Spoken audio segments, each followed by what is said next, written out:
name is Ricardo Pedrosa, and I'm in charge of ProColombia's operations in Europe. I would like to welcome all of you to the third and final session of the Colombia Investment Roadshow.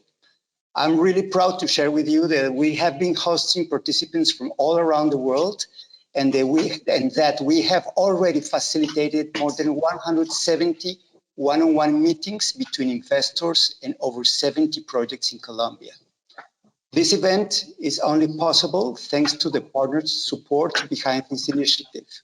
The UK's Department of International Trade, the British Columbian Chamber of Commerce, the Colombian Embassy to the UK, Control Risks, EY, and of course, ProColombia's offices in Europe. Our live webinar today will cover a crucial topic for us, our advantages as an export hub. So the title of today's discussion is Colombia as a Strategic Platform in the Context of Shifting Supply Chains. Here, we will look into the traits that make Colombia a competitive option for European businesses, looking into relocating parts of their value chains to service the Americans. We are delighted to have four great speakers to lead this discussion. Mark Bunch and Jaime Vargas, partners at EY and experts in trade and investment. Nick Pitchall, COO at CPL Aromas, a British company located in the Tocancipá Freight Trade Zone.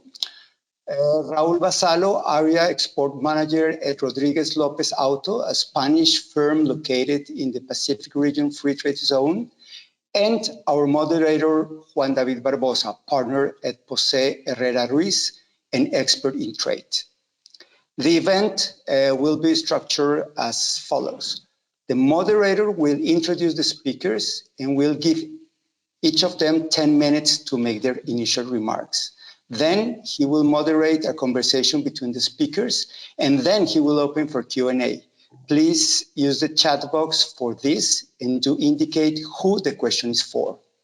Before finishing, our partners for this roadshow will provide closing remarks. The webinar will end at 2:20 British time, 3:20 Central European time. The recordings of the series of webinars will be available in the event website and also in our YouTube channel. So, with no more introduction, I will leave you with our moderator, Juan David. The floor is yours. Thank you very much, Ricardo. Hello, everybody.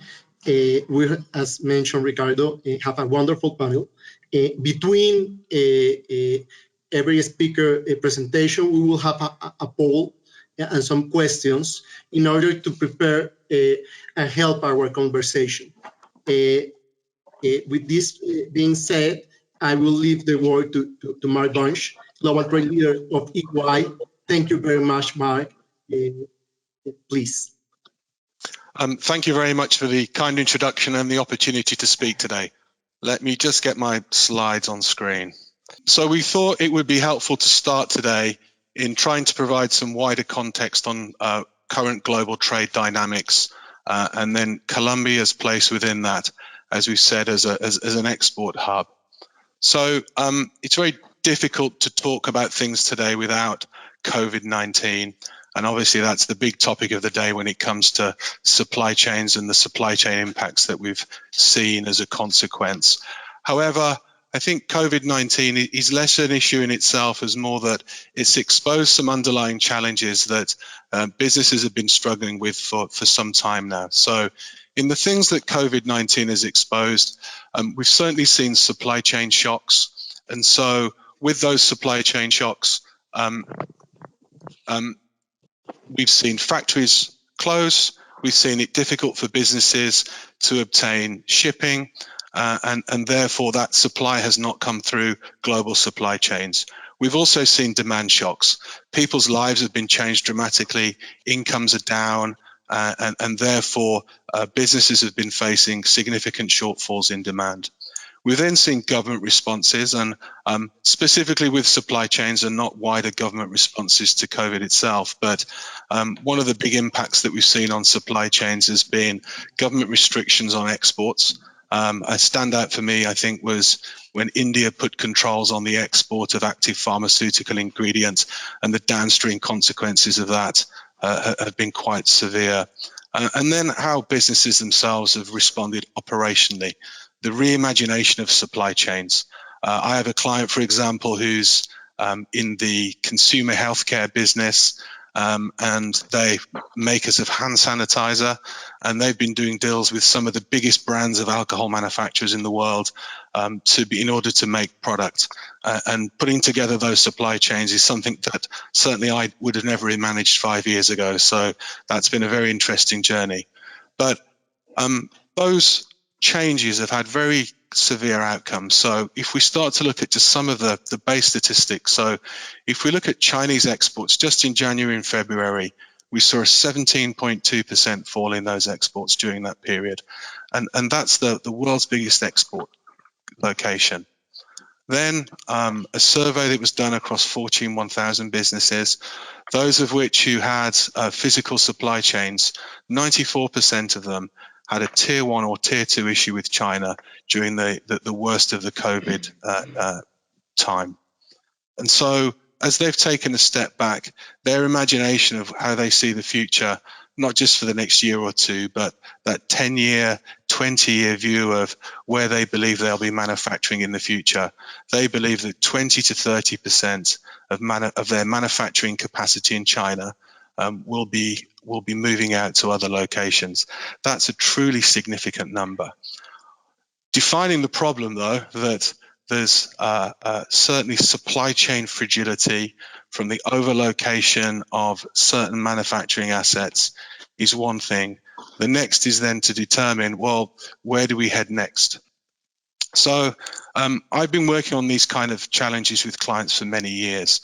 And I think we're already starting to hear, in response to COVID, this concept of China plus one. And that's particularly prevalent, as we see in Japan and South Korea. And effectively what that means, though, is to be moving not too far away, but into Southeast Asia, away from China, to diversify that risk and try to provide that supply chain resilience. For me, that's somewhat deja vu, in the sense that I spent a lot of my career out in Asia, a long time in Japan and Hong Kong. And that was a discussion we were having 10, 12 years ago with businesses, and they were taking action. And that wasn't because we had the great prescience to predict COVID by any means. It was more that we'd seen other geostrategic challenges in the region that were starting to have a bearing on supply chains.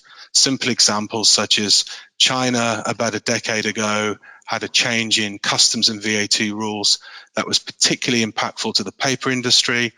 Closed facilities almost overnight. Other disputes such as politics getting in the way of supply chains, where China prevented the export of rare earths to the Japanese electronics industry, again, caused huge downstream challenges for those businesses. So in thinking about those things, really coming back to that issue today and hearing China plus one, it's very interesting, but we would challenge that. And certainly the big industrials that we are starting to work with on these types of issues, it's less China plus one as Asia plus one. And the reason for that was not that the discussion 10 years ago was incorrect. It's more that if we look at the integration of the Asian networks and clearly the powerhouse that China is within that region, it starts to question, if I want a truly resilient supply chain, if I do want to get away from that fragility, it's needing to actually have a much more diverse view of that. And so that plus one being outside of Asia. So that brings us neatly to Colombia and the attributes that we see there. Colombia has numerous facets that we would typically look at when we're trying to identify potential locations when working with clients. We have fantastic economic stability over the last decade. We have managed labor costs. For me, a particular standout is the access to both the Atlantic and the Pacific. And then we have the insulation from this Asia economic shock issue that I've already talked about. Also, and I'll dig into this a little bit more deeply in a moment, we have a fantastic network of free trade agreements that are really critical when making these types of decisions. And then finally, there's really expansive adoption of free trade zones. So we have over 100 in Colombia, and really that what allows businesses to do is operate in a manner that they choose, so they can run their operations in a way that's most effective for them. And to me, that's always of great appeal when trying to make these decisions. My colleague Jaime is going to talk in more detail about some very specific attributes to Colombia, but certainly when I look at that score sheet, that says Colombia really needs to be in the mix when we're making these kind of decisions. And then just to come back to the free trade agreement perspective that I touched on earlier, as we can see, Colombia's got an absolutely fantastic network of free trade agreements. As you'd imagine, it's deeply integrated with its nearest neighbors in a free trade agreement network. But critically, it's also got free trade agreements with the huge markets of North America and Western Europe. But also then it's part of the GSTP network, which also gives it similar types of relationships then with a number of developing countries and key markets of the future.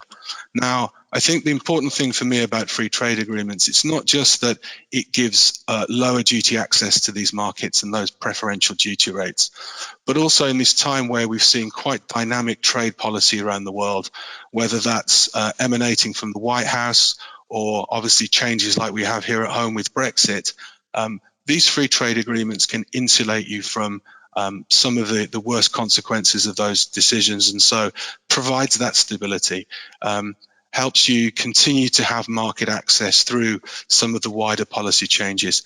Not silver bullets by any means, but certainly something that you would want and would be critical in facilitating your decisions.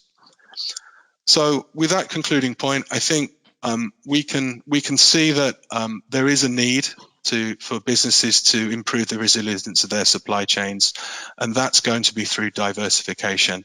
And my colleague Jaime will talk through in more detail some of the very specific attributes of why there's a great reason for that to be Colombia. Thank you very much, Mark. Really interesting points. And now let's have the first question of the poll, which is which of the following represent operational concern for your organization over the next months as a result of the COVID-19? And while you answer the question, let's welcome Jaime Vargas, who is the leader of the Latin American Business Center for Europe, Middle East, India, and Africa of EY, and is a well-recognized tax and investment expert. Thank you very much, Jaime. Thank you, Juan. Happy to be here. Good morning, good afternoon to everyone. I'm going to take some of the points that Mark was explaining before and take them to the specific Colombian environment. It is interesting to see how Colombia has passed in recent years from being a country with complicated internal conflict and with issues in several fronts to be a country that has started to successfully overcome several of those issues, adopting best practices, and is now able to attract more foreign investment than before. Proof of this is the fact that between 2018 and 2019, foreign direct investment in Colombia grew almost 26%. Proof of this also is the fact that Colombia was officially accepted into the OECD this year. So what are investors seeing in Colombia, and what does Colombia has to offer to companies that are seeking to reshape their their supply chain? If we were to group the determinants of foreign investment decisions, we could group them probably in three main categories: foreign investment framework, economical factors, and facilitation of business activity. Of course, I'm not going to drill down to each one of these in detail, but I do want to point out some of the factors that are important when talking about Colombia. So going first to foreign investment framework, usually main concerns of investors are regarding stability of a country, certainty around the rule of law, fair treatment.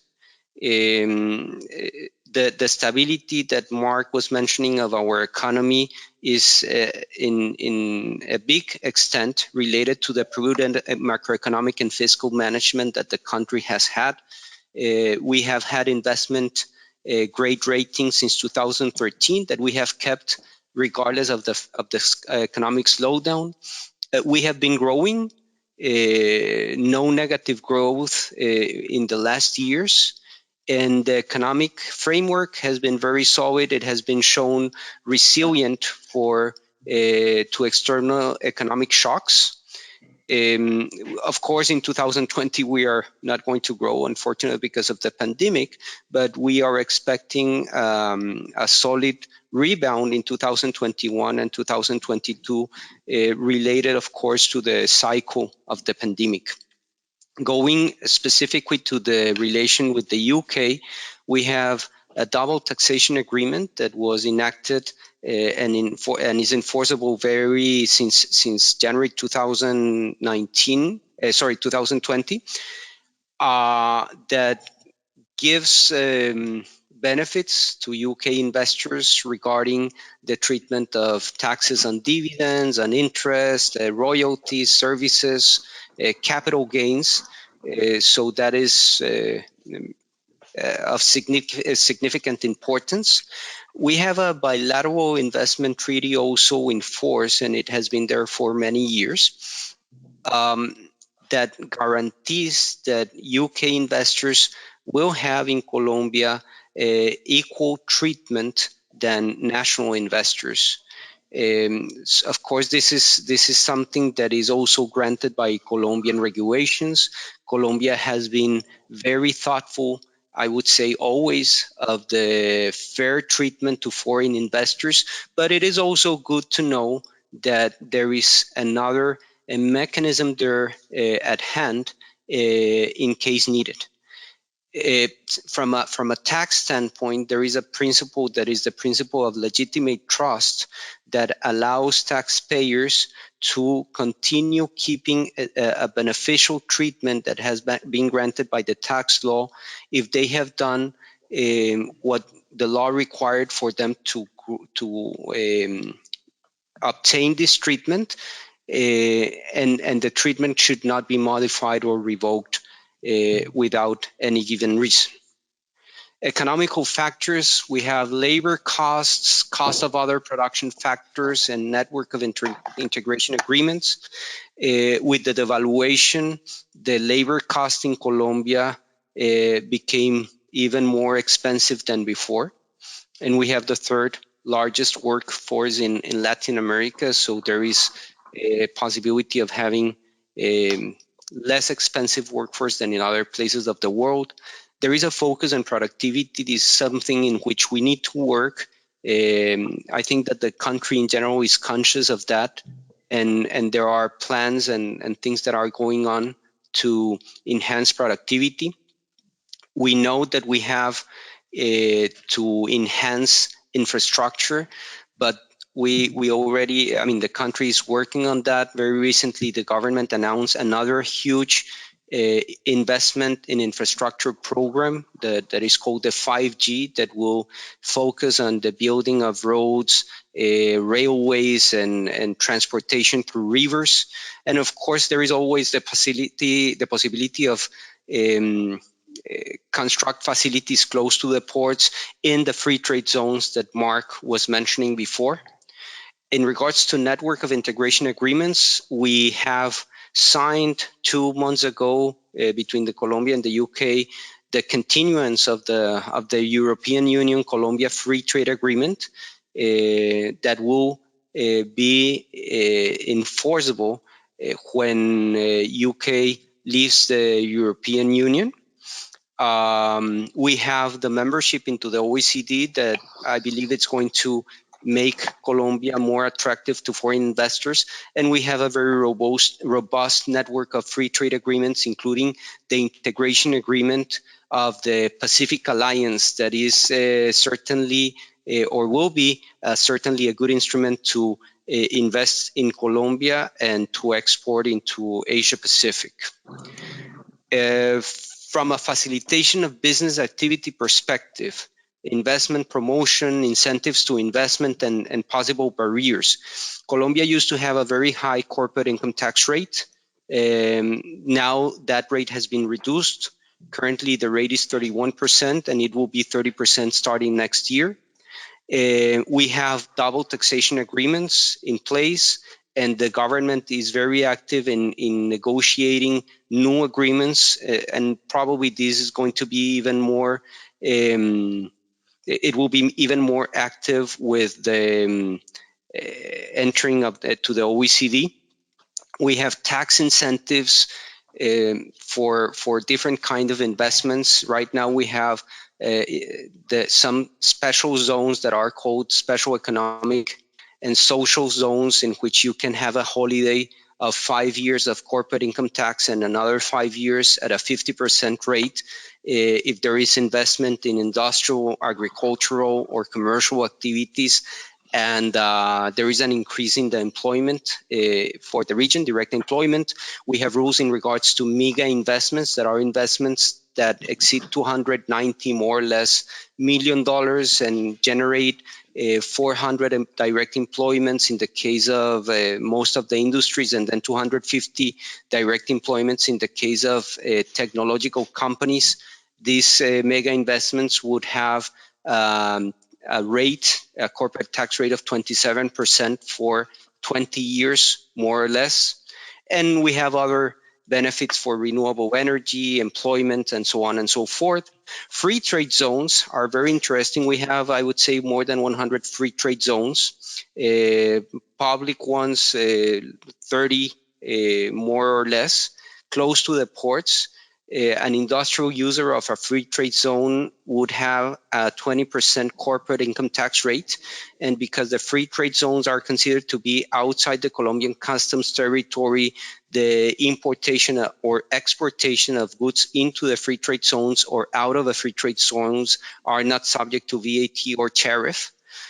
And in general terms, what I would say is that the country is focusing on facilitating business for foreign investors.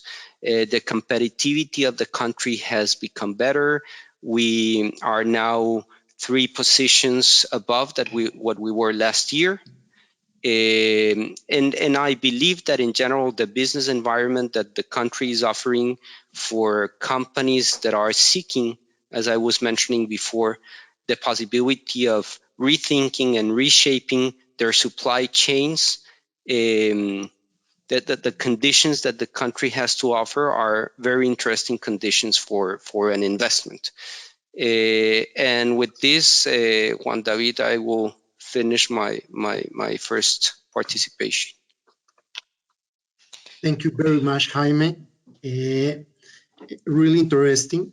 Let's go with the second question, which is, which of the following supply chain risk mitigation strategies will make you consider Colombia as a strategic platform? And in the meantime, thank you very much, Nick Bighall, which is the Chief Operating Officer of CPL Aromas, for joining us be our guest.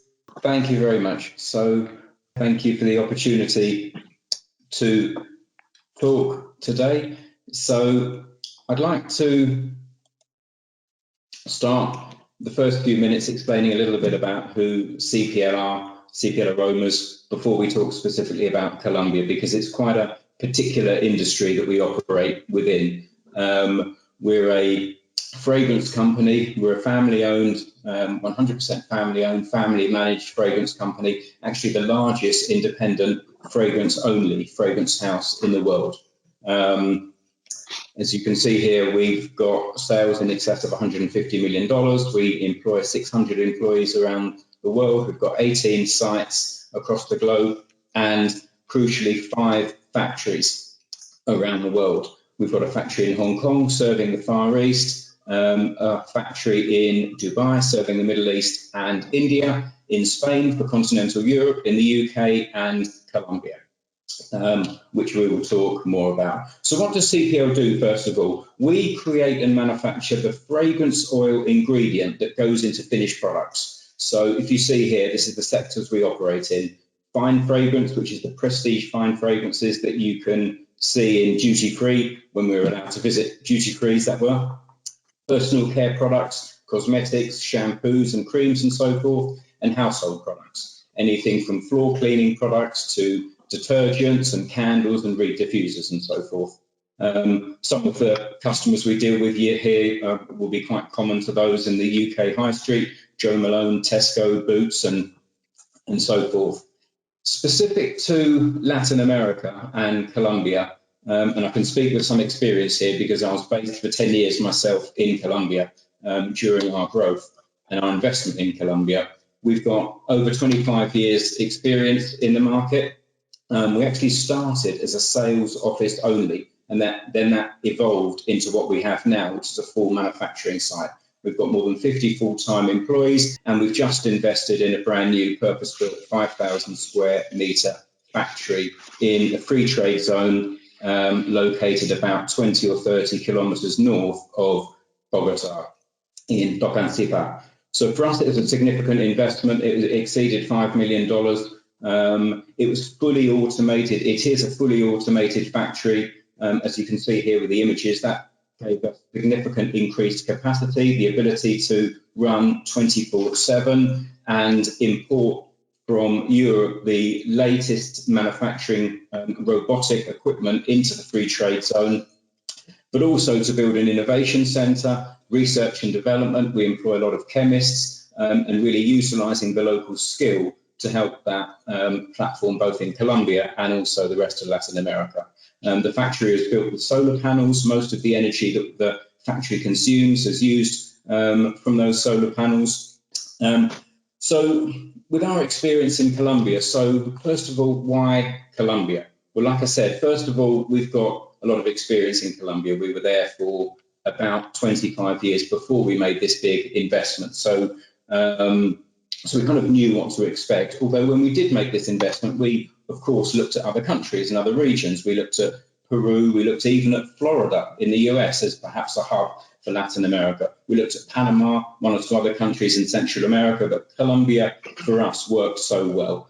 We know it's got a skilled and educated workforce, well located to serve Latin America, geographically, an open and stable market economy. We've heard that previously from the presentation from EY. I think that's a very important point. A large, young, growing home market. Of course, when we sell fragrances to consumer product manufacturers, it's very important to have a platform in Colombia that we can then use to export. Part of the reason for the investment in the free trade zone was to be able to use those sales to give us that springboard into the rest of Latin America.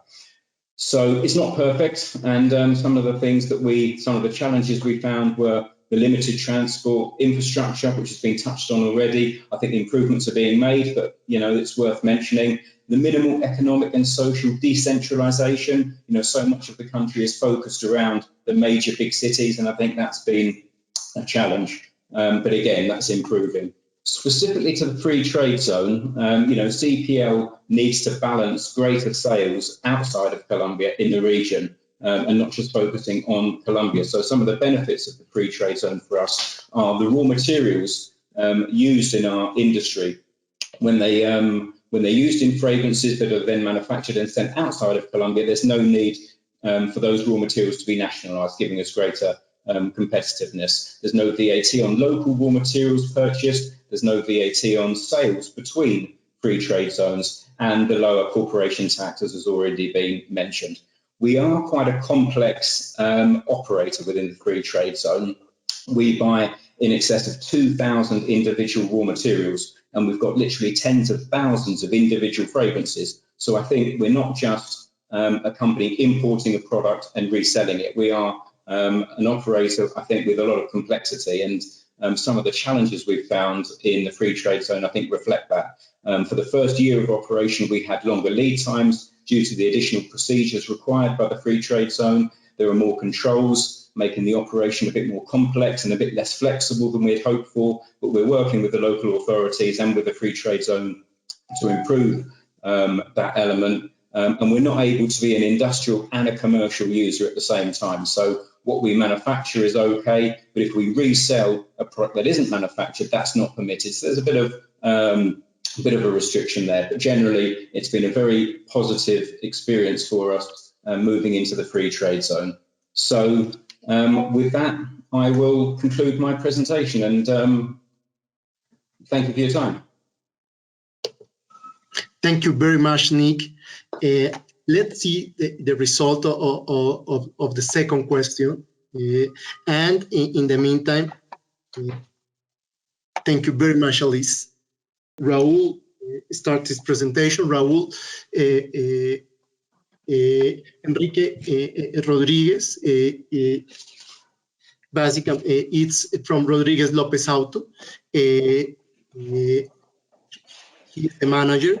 And thank you, Enrique, for joining us in this webinar. Good afternoon to everyone. Greetings from Galicia in the northwest of Spain. I hope you are all well, even in this difficult situation that we are living right now.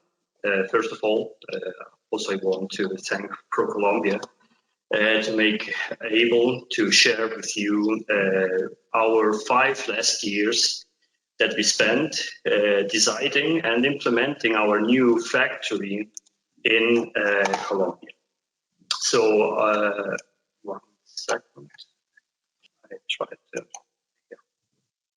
to share my presentation. So we are a producer of ambulances and special vehicles. We are the biggest one in Spain and one of the biggest player in Europe. So like Nick has done, we will also explain you a little bit of our history and then why, as a family company, we have decided to implement our second factory in Colombia. So let's start these slides. So Rodriguez Lopez Auto was established in the beginning of the 80s as a little workshop where we have been repairing and producing small trucks, buses, and delivery vans. In the 90s, we specialized. We have seen there was nobody producing ambulance. We specialized on production of healthcare transport. Becoming in less than 15 years sales leader in the Spanish market. On the year 2000 onward, from the year 2000 onwards, we diversified our product catalog, adding police vehicles, military vehicles, adapted transport vehicles, rapid response vehicles, mobile medical units, mobile laboratories, and training vehicles, like you can see on that slide that I'm showing. We developed also in collaboration with the task force in Spain, special vehicles for police and army. This means anti-riot vehicles, special transport vehicles for the police in Spain. The management defined strategy with a great investment in research and development brings us to the consolidation of a big technical team and an effective after-sales service turned to Rodriguez Lopez into a reference manufacturer in Spain and in Europe. But this was also a big problem at the same time because in 2011, we faced a really mature market in Spain. We have already 70% of the civilian ambulances that are produced in Spain are produced by our own. 100% of the military ambulances are produced by us, and 50% of the police cars. So the big problem how do we face that situation to be able to continue growing as a brand, as a factory. There are two options that we have seen at that moment.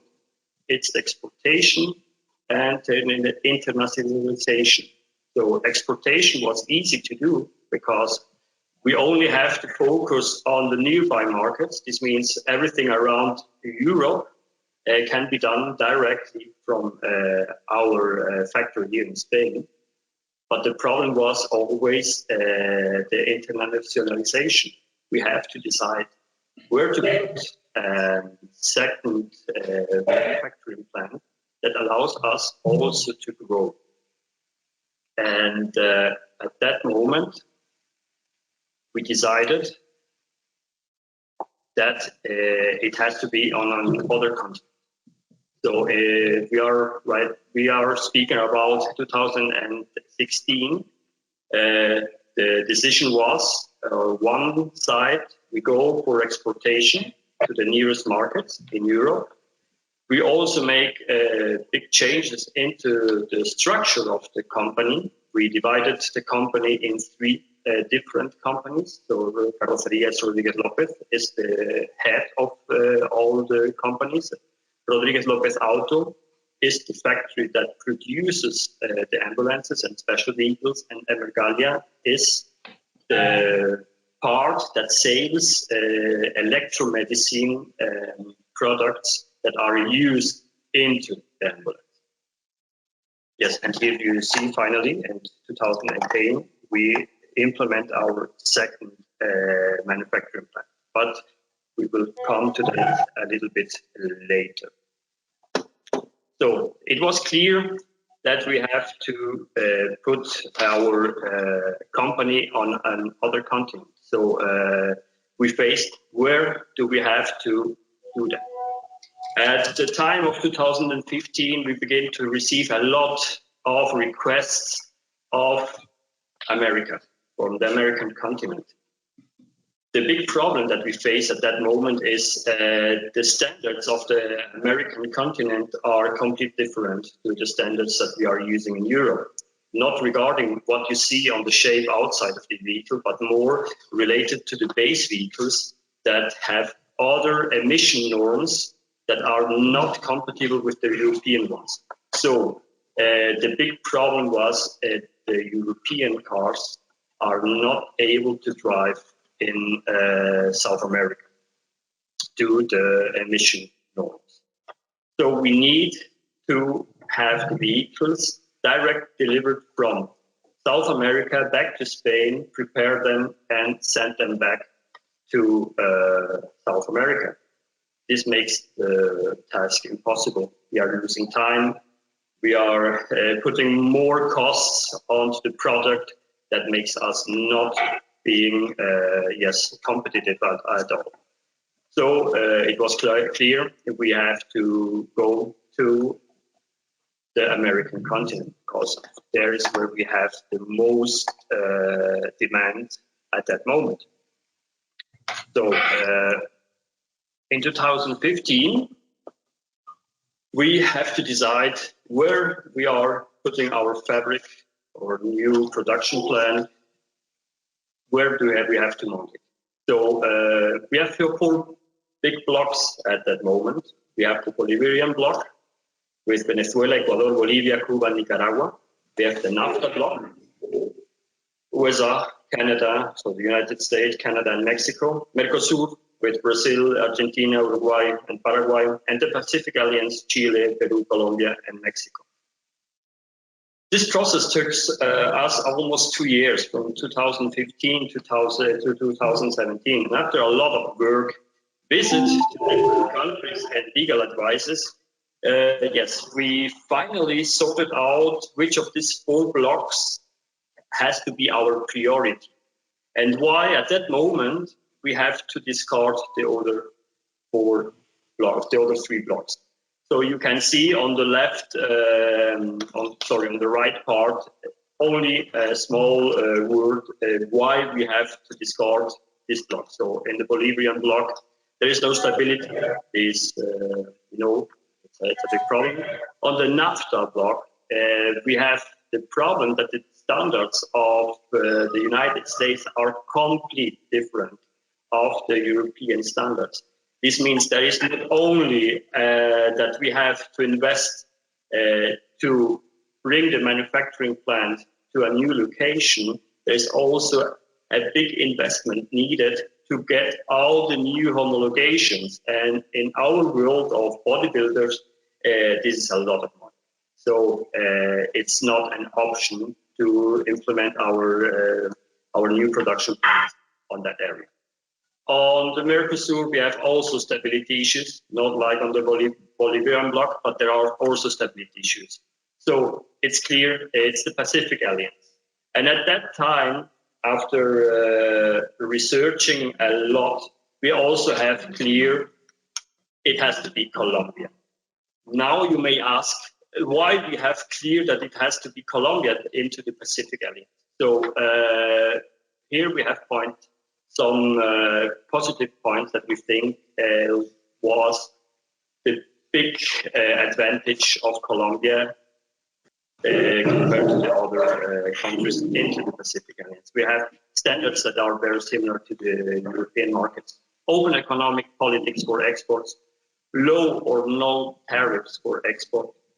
Then it has been also already told before by my colleagues, the centrality seen where Colombia is, and that's the only country that overlooks the Pacific, Caribbean, Atlantic Oceans, is very important for a European company that wants to bring products and produce in Colombia or in South America.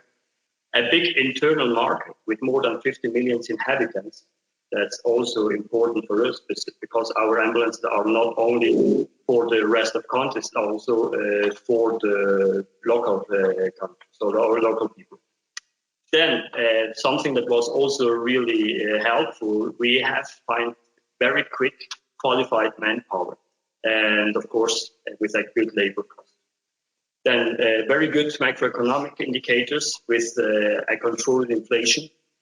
Own currency with tendency to devalue that benefits exports. Huge legal certainty on property and currency movements.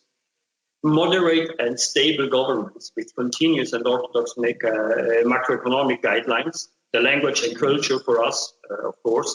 And at last not least, availability of operational free zones with already built warehouses to start immediately the activity and move in. So here you see the importance of Colombia for our activities, because these are also the main countries that we are aiming to be able to deliver with our products. We know it's Colombia, but still, where do we have to plant or move our production plant? So we decided for the Pacific Free Zone because it's very near to the only port of the Pacific in Colombian ground. And so for all imports of base vehicles is also the most used port from the OEM manufacturers. This means Renault, Mercedes, Volkswagen are using this port to provide us. This means also in less than 1 day after they reach the port, we have the vehicles in our facilities. And that was the main reason to implement our second factory in this Pacific Free Zone. Right now, you see that our staff is about 22 workers. We have a total area of 5,000 square meters. And we are producing 100 units, and our predictions right now, it can a little bit change to this COVID situation, but our prediction is that 2022, we are already at 500 units. And this means the half of the production that we have right now in Spain. So that's very, very good for us. Now we are back in 2020. Even it's a difficult year, and after 4 years exporting and 5 years of hard work to implement our second factory and also at the same time to export to the nearest country, we can say it was a very good plan, because right now in less than 4 years of activity, we have a 20% export range into our business and growing. We think in those 5 years we have 50-50%, making us for sure one of the top 3 producers worldwide of ambulances. So I hope that this little story about our background helps also investors and other companies to see that Colombia is really a good part of the world where you can implement your facilities to even we as a family group, because we have no investors behind, it's 100% family group, have been able to reach this positive situation. I think for all of you, it's worth to study it and to move on. So thank you very much for your time, and bye-bye. Thank you very much, Raul, for this presentation and showing all the benefits of investing in Colombia. With now on, I will start the conversation, but we want to show all the participants is the results of the poll.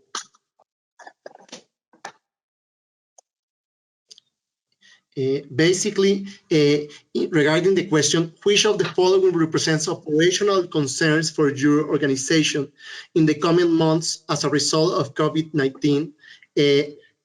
As Mark and Jaime mentioned, the uncertainty in consumer and customer demands is the one that prevails. And then the limited ability to diversify suppliers or form new relations is the second most prevalent answer. Regarding the second question, which of the following supply chain risk mitigation strategies will make you consider Colombia as an strategic platform? Basically, exploring mergers and acquisitions or joint ventures in Colombia was the one that prevails. And then boosting inventories, warehousing in a free zone was the next one. And with those results, I will start with some questions to the speakers. Mark, you are a global trade expert, and you mentioned the trade agreement that we currently are negotiating with the United Kingdom, and that has been doing really well in the Congress. Do you think that the approval of that treaty will represent a competitive advantage with Colombia in order to advance in a deepening of the liberalization, for example, in developing sanitary procedures in a much more agile way for the exports of both countries that currently does in the European Union treaty? I think that's a great question, and I think generally the view is that the UK goes out to negotiate new free trade agreements. I think one of the great advantages of kind of the independent negotiation between the UK and Colombia does allow the negotiators to be more ambitious on the coverage of that free trade agreement, to bring in those sanitary, phytosanitary, and all kinds of other aspects around services as well into the scope of agreements, which historically that's not something that the EU has done to a similar extent. So absolutely, I think this is a great opportunity for both countries to be negotiating an as ambitious a free trade agreement as possible, and really starting to bring in that wider piece I was mentioning earlier around trade that helps to navigate other trade barriers. Duties are only one part of the picture, and I think people trading day to day realize that, but I think the media gets obsessed with duties, and it is these other areas that I do think, from what I hear of how negotiations are going, and certainly the mindset in the UK, are very, very positive about those kind of attributes, and I think that's great news for both parties. Thank you very much, Mark. One of the aspects that show the results of the polls, Jaime, is that the importance of considering mergers and acquisitions. Jaime, you mentioned, and you are also an author of a well-regarded treaty regarding double taxation treaties in Colombia. Do you think that having a double taxation agreement with the United Kingdom in the post-COVID era will help handling investments in Colombia, and how it could become a competitive advantage for UK investments? Thank you, Juan David. And my answer would be for sure. I am a true believer of double taxation agreements. Because of various reasons. First, because of the certainty that they provide to taxpayers. One of the things that really upset investors is when the ground rules are changed between 1 year and the other, and their financial projections change because of that as well. So I think that there is some stability that is being granted by the treaties. But also going specifically to the M&A question that you raise, and as I was mentioning before, under the treaty, it could be possible both for Colombian investors in the UK, but for what we are now talking about for UK investors in Colombia, to transfer property to companies in many cases without triggering taxes because of the capital gains in Colombia. That, together with the free reorganization rules in Colombia, and that with the opportunities that certainly exist in the Colombian market for creating new companies, for partnering with with already existing companies or buying new companies, represent an interesting opportunity for British investors. Thank you very much, Jaime. Now let's see the result of the third question of the poll, which was which best defines your organization status in terms of reviewing your supply base. Basically, this is not something that is considering at this time, and for sure is something that is going to be considered. Nick and Raul, you both and your both companies have already crossed Colombia and have investments in Colombia. I will wonder, Raul, as you mentioned, you export to several and multiple destinations. Under the current situation, being in a free zone, how has it helped you to handle the whole current situation? Thank you, Juan David.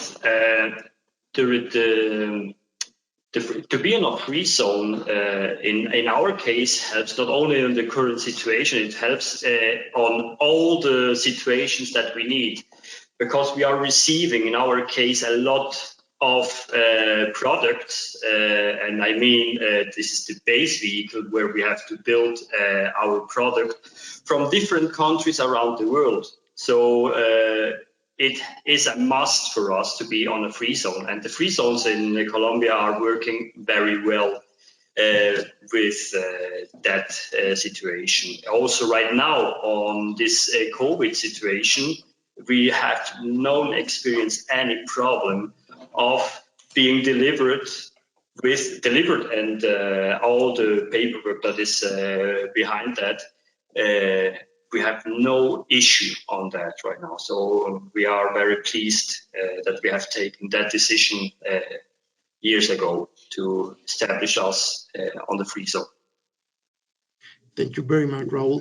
And Nick, following basically the global trend, which basically is all around the world, governments are considering recovery initiatives. What you will recommend to improve Colombia competitiveness? Because basically, and it's important to mention, currently the government, the Colombian government, is considering strengthening, even thought, as Jaime and Raul mentioned it, we have more than 900 users of free trade zones, the free trade zones. What you would recommend as an initiative to be more competitive? Well, I think, Juan David, Colombia should not look to do what so many countries are doing at the moment, and that's looking inward. If it continues to look outward, then I think it would be a great competitive decision. You know, it's got so much going for it, and Colombia, and it's been so friendly for business and inward investment over the last 20 years, 15, 20 years. If it continues to do that and doesn't look inward, then I think that's the best place to start. Then there are very specific reforms. You know, in my experience, we would mention a flexible workforce. You know, Colombia has mostly got a flexible workforce, but again, it's tried to adopt certain labour reform, which in our case caused some difficulties. So I think the flexible workforce is very, very important.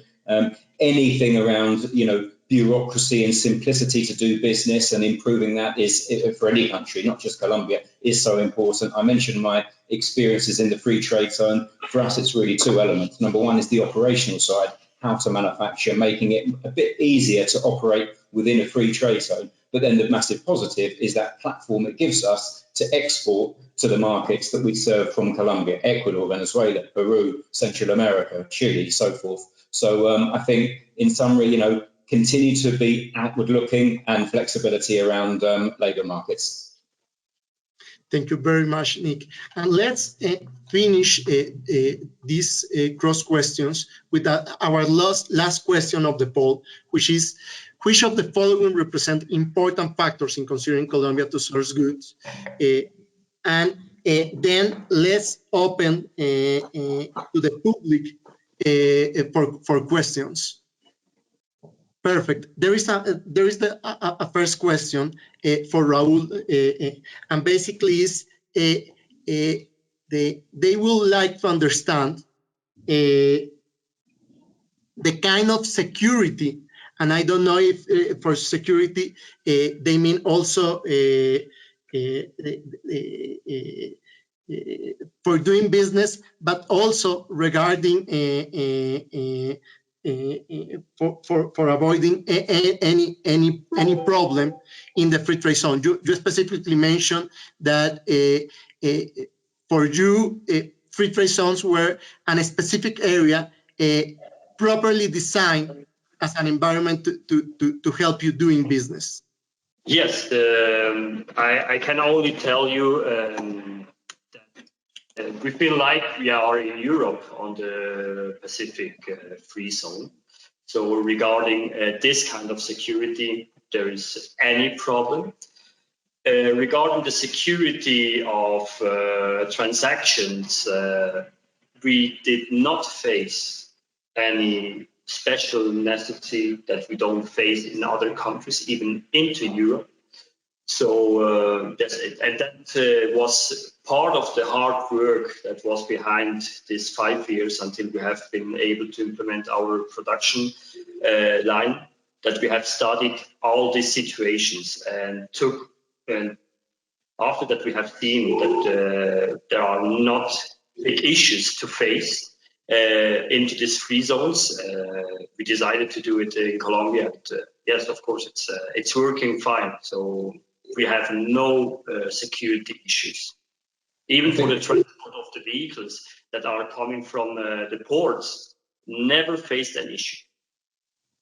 Thank you very much, Rob. Just to add to that, if anyone's got any security issues about free trade zones, in Colombia, they obviously haven't tried to get into a free trade zone in Colombia. They're the most secure facilities you could possibly wish to enter. Yeah. Yeah, it's like entering a military base. Yeah. Yes. Thank you very much, Nick. And here is a question for Mark and Jaime. Why are the local or international mechanisms preferred for investors when deciding to invest in Colombia? I'm not sure that I get your question. Local or? Local or international, the participant is asking probably, what would you recommend as a good mechanism to start investing in Colombia? As I don't know if it's through vehicle or through any other way to legal. Yes, basically he's asking about legal vehicles. Okay. Well, the vehicle that usually that is used currently is what we call a simplified stock corporation, or SAS, which is a corporation that is separated from it's a company that can be owned by a single shareholder. It's a very convenient vehicle because it is very easy to manage. You don't have even to create it through a public deed. You can create it by a private document that you register before the Chamber of Commerce. There are some procedures that need to be followed in regards to registration of foreign investment, but these are very basic and straightforward procedures. And these vehicles can be used to perform any kind of legal activity, any activity that is acceptable under Colombian law. So usually I would recommend that kind of vehicle when operating into Colombia. Thank you, Jaime. Here we have a question for Raul and Nick. How competitive Colombia is regarding exporting to Europe? And basically, it's a question for somebody that wants to start exporting bikes to the European Union. And basically, he mentions that sometimes logistics can be quite difficult. And he wants to know your experience on how to handle the logistics. Okay, I will begin. I think Nick can tell more about exports to Europe, because we do it all the other way. We export from Europe to Colombia, to our production facility, and then from Colombia into the South American market. But on the logistic ways, we don't face any problems because, okay, Spain has a very good connection to South America, but we don't expect or have any problems on the logistics, because every month we have several vessels leaving our ports that are make his way down to South America, and every time everything arrives on time. You can have slight delays depending on the situation of the ocean, but never things that will affect very bad to your operations. So this is from the part from Europe to South America. So I think Nick, that produced for the world, has been for sure more experience on the way back. Thanks, Raul. No, actually, it's a very, very similar answer to yours. We don't have experience of exporting from Colombia to Europe. We have a factory in Spain, a factory in the UK covering Europe. So we don't have experience exporting from Colombia back to Europe. We've got a tremendous experience importing raw materials. And I guess that leads on to the logistics question. You know, we're importing, as I said in my presentation, a couple of thousand raw materials from all over the world into Colombia. China, India, Mexico, Indonesia, Sri Lanka, Germany, you name it. And sometimes we consolidate containers and then ship to Colombia, or the suppliers will supply directly into Colombia themselves. But no, we've had generally very good experiences with the logistics. You know, you have to get your logistics partner right, obviously, work with them, improve them. We use a couple of ports in Colombia to get our sea freight goods into. Occasionally we'll use the air freight route as well, and it works well. So I've got no complaints in logistics. Thank you very much, Nick and Raul. And one final question is, how has Colombian infrastructure improved over the past year in comparison to other Latin American countries? And I don't know if Jaime or Nick or Raul can answer this question. I don't have any facts or figures to be able to quantify that. You know, this is just my own experience. I think certain countries were coming from quite a high level in terms of infrastructure, and quite a lot of money has been invested over the last 20 years in certain countries in Latin America. You know, Brazil and Mexico, I think, for example, have had pretty developed infrastructure networks when it comes to the transportation of goods, for example, and perhaps Colombia and one or two other more neighboring countries not as developed. But the huge amount of money has been invested in that in Colombia, and you know, you can see it with your own eyes. Just the motorway, the autopista network that exists now through Colombia is vastly different to what it was even 10 years ago, and I know there are plans to accelerate it further.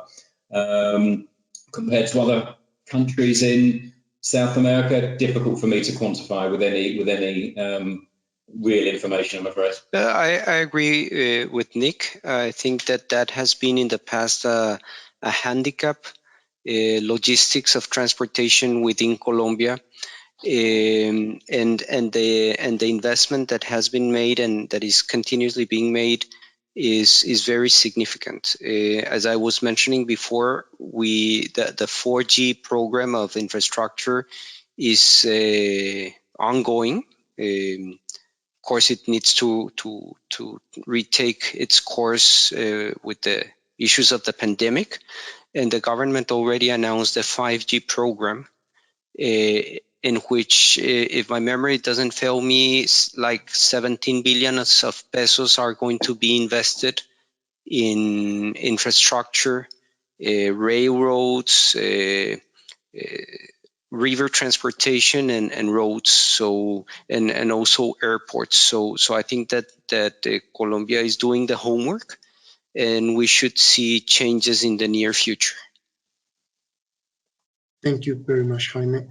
And with this, I would like to thank all the speakers. It has been a really illustrative presentation about all the advantage that Colombia has on these times. And let me give the floor to Mark Menzies, Trade Envoy, for the closing remarks. Thank you very much, Mark. Great, thank you very much. Now, is Simon, are you going to speak before me, or do you want me to go now? Sorry, I'm so sorry. Let's start with Simon. Thank you very much. Okay. You're welcome. I'll start off then. First of all, can I thank our sponsors, being the British Embassy in Bogota, Pro-Colombia, and Control Risks and EY, and they must be delighted at the success of this conference. The statistics tell its own story. We've in the order of 1,000 delegates have attended during the 3 days, and from the UK, Germany, Spain, Norway, Switzerland, the US, and there are something in the order of 170 one-to-one meetings with investors going to take place during the conference. And they are presented with a wide variety of different projects. In previous years, we could constrained ourselves to oil and gas and infrastructure, but this year there was much wider variety of projects. And I myself witnessed higher education in Medellin and technical platforms for the support of furniture production in Colombia and in Mexico.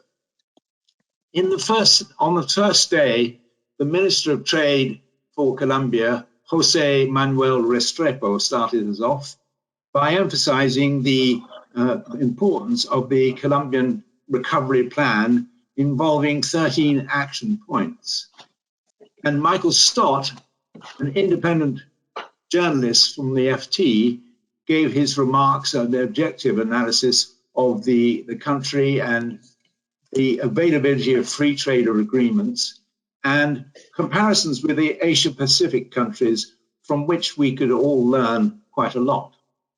On the second day, Lord Grimstone, the UK Trade Minister, also emphasized the need for recovery planning and commitment to clean, deliverable energy using renewable resources, and also health projects and green finance, which is one of the specialities of the City of London. Angela Maria Orozco, the Transport Minister in Colombia, also emphasized the desirability for clean, sustainable transport systems, and e-vehicles are already being used in Bogota, Medellin, and Cali. And she also mentioned the reactivation of road, rail, and air and river projects and the PPP opportunities attendant on them. And after this, Diego Mesa, the energy minister, emphasized the energy is key to economic growth, but Colombia will rebalance to cleaner systems using wind and solar, and Guajira State is has abundant resources in this aspect. There's also a plan to supply 100,000 families with electricity for the first time, and a mobile strategy for 600,000 electronic vehicles. In the oil and gas field, plans are afoot to extend the supply from the current 6 to 8 years to 35 years plus by exploration on and offshore. And in mining, the emphasis will switch from coal to gold and copper, and involving the illegal miners in a more productive sense.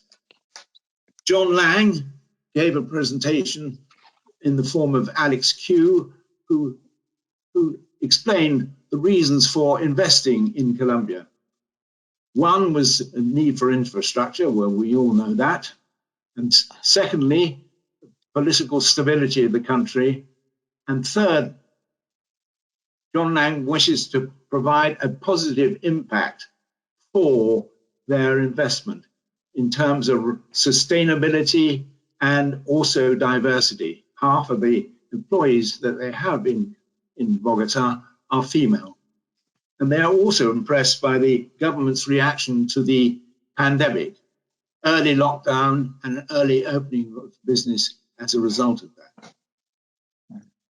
Today, we have a brief explanation for the tax advantages from EY of investment, and also the experiences of CPL and Rodriguez Lopez Auto of investment in Colombia.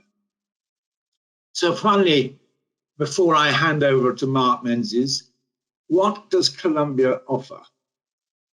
It offers political and economic stability. There are 17 free trade agreements and more FTA free trade zones than anywhere else in Latin America. It offers an intelligent population, resources, and commodities in abundance. And it has a business-friendly government, open to PPP opportunities. The country is a member of the OECD. It has a double taxation agreement with the UK. And it's also, it's an attractive investment destination in itself, but it's an ideal hub or springboard for further investment wider into the Latin American continent. So in conclusion, Britain needs trade post-Brexit, and we need to grasp the opportunities available to us, or others will. And the British and Colombian Chamber of Commerce is available to assist you as one of the few Latin American chambers based in London. So with that, I'll hand over to you, Mark. Simon, thank you very much. And can I just begin by saying it's a real privilege to follow you, Simon, because the work that you have put in as chairman of the board of the British and Colombian Chamber of Commerce really speaks for itself. I know that actually this investment roadshow wouldn't have happened in the way that it has without the tremendous involvement from yourself, your chamber, and many of your members.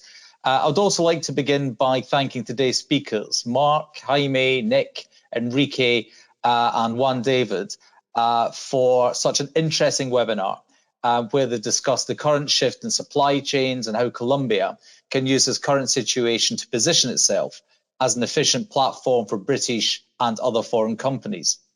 Over the last 3 days, we have heard how Colombia is an ideal trade and investment partner for the UK. Ministers Restrepo, Orozco and Mesa gave very comprehensive presentations on how Colombia as a country is addressing the economic challenges COVID-19 has brought. But they also presented a very positive outlook on the future: clean growth, sustainable infrastructure, and energy transition that are at the centre of Colombia and the UK's recovery. Lord Grimston, our Minister for Investment, not only provided an excellent overview of the UK's work in Colombia on these issues, but also stressed that our interest to continue being the preferred partner for bilateral trade and investment. The Financial Times' Michael Stott spoke about a very interesting outlook of the current economic and political situation in Latin America, and how Colombia is and continues to be, even under current circumstances, a top performer in the region. From an industry perspective, we understand why John Lang, one of the most important British investors, decided to set up their Latin American headquarters in Colombia. The country's expected growth, the easiness of doing business, and the qualified human talent are just a few of those reasons. Today, we've heard from EY and 2 foreign companies about what this new normal means in terms of shifting global supply chains and how Colombia can take this as an opportunity to become a platform and a hub for British and other foreign companies to access the region's exciting markets. I visited Colombia many times, and I've the chance to visit different cities and regions, from Bogota, the capital, to Cali, Medellin, the coffee region, Santa Marta, Barranquilla, Cartagena. And in all of those trips, I've been struck by not only the diversity of the country, but the major opportunities which every area of the country has to offer foreign investors and companies. And from the development of Colombia's agribusiness to source foreign markets of quality produce, to major infrastructure projects, technology, innovation, and of course, the orange economy, particularly in areas such as Medellin. Bilateral relations between the UK and Colombia are historic. However, over the past years, they have become much stronger. Not only the UK has been the third largest investor in Colombia since 2008, but there has also been an important increase in bilateral trade. In 2018, trade between both countries accounted for more than 762 million, and foreign direct investment was a very substantial sum indeed. In fact, from 2000 to 2018, the UK was the largest recipient of Colombian investment in Europe. The UK and Colombia took 2 major steps in their economic relationship in 2019. They signed a continuity free trade agreement, FTA, and agreed the entry into force of the Double Taxation Convention, which was signed in 2016. In May 2019, both countries signed a continuity trade agreement to continue strengthening trade relations after the UK's exit from the EU and to potentially grow the current commercial exchange. The FTA in particular marked a new chapter in the UK's independence from the European Union and our clear intention to look outwards and turn our sights to countries just like Colombia. We call this vision Global Britain. We believe that there is a genuine potential to form stronger and deeper relationships with partners around the world as an independent, free-trading United Kingdom.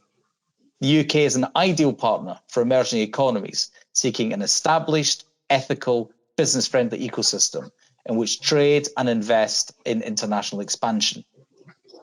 On the 13th of December, the Convention to Prevent Double Taxation entered into force. The Convention aims to prevent double taxation on income tax and capital gains. Subscription of an SADTC with Colombia is the right step on the path to removing the overtaxation barrier and is consistent with the objective of promoting investment and trade as well as income movements. It is worth mentioning that the Double Taxation Convention follows several recommendations from the OECD. Additionally, Colombia passed the Ley de Financiamiento, or financing law, which introduced extremely business-friendly tax incentives to encourage foreign investment into Colombia. The ground was also laid for Colombia's recent formal accession to the OECD group of economically developed nations. This year, despite the turbulent times we are facing with COVID-19, it has also marked an important milestone for Colombia. It officially became the 37th member of the OECD on the 28th of April, following the completion of in-depth technical reviews by 22 committees to evaluate the major reforms conducted by the country to align its legislation, policies, and practices to OECD standards. Colombia becomes the third member from the region to join, following Chile and Mexico. During the accession process, Colombia modernized its regulatory codes to make them more transparent and increase regulators' independence, pursued labor changes and reforms to the justice system, improved corporate governance of state-owned enterprises, implemented anti-bribery policies, and established a national policy on industrial chemicals and waste management. Additionally, I'm very pleased to announce that in just a few minutes, Rano Girawanda, Minister of International Trade, and Jose Manuel Restrepo, Minister of Trade, Industry and Tourism, will be holding the first UK-Colombia trade dialogue. This important step signifies the deepening of trade relations between our two countries and an opportunity for us to identify and pursue shared goals in the interests of mutual prosperity. From the 1st of January 2021, we will, of course, look forward to the formal implementation of our free trade agreements between the UK and the Andean region. However, ministers were so eager to get on with exploring the potential of deeper trade relations that they have decided to immediately start building on those key relationships between their ministries and their officials, as well as identify other areas for future collaboration. Finally, I would like to encourage all of you, investors and company representatives, to continue looking into Colombia as a business destination. Please actively engage with our Department for International Trade office in Colombia, Pro-Colombia, the British Colombian Chamber of Commerce, BritCham, and of course, organisations whose main objectives is to support you and promote bilateral trade and investment. And if I could just take this final opportunity once again to thank each and every one of you for the interest that you have shown in continuing the economic ties between the United Kingdom and Colombia, and also pay tribute to our officials at DIT who often work both in country and in London and don't get the recognition, and also to those same officials in Pro-Colombia for the great work that you do on behalf of our countries. I hope that you are able to facilitate further trade and investment, and for that I thank you all very, very much. Thank you. Thank you very much, Mark. This is the end of the webinar. Ricardo, please, thank you very much, and have the end. Thank you very much. Okay, Ricardo. thank you, Juan David. Thank you very much, Simon and Mark, for those kind words. It really has been a pleasure for ProColombia to work hand in hand with the British government and the British Chamber of Commerce in showcasing the best business opportunities that we have to offer. We have achieved a great deal with this roadshow. Thank you. Juan David, thank you very much for steering us during this webinar and for leading such an interesting discussion. Also, many thanks to all of our speakers. Really, your contribution was very valuable, and the webinar really and certainly provided a clear way forward to consider Colombia as an attractive destination when rethinking about supply chain strategy. We are very glad to share with you that we had an amazing audience during these 3 days, more than 800 webinar attendees, and we expect to close with more than 200 one-on-one meetings. Thus, we're particularly proud to have offered this valuable platform to investors from many countries who have been able to meet with over 70 public and private project developers in Colombia. Last but not least, thank you for all of you, all the people involved in this successful endeavor. And have a nice day. Thank you for being with us.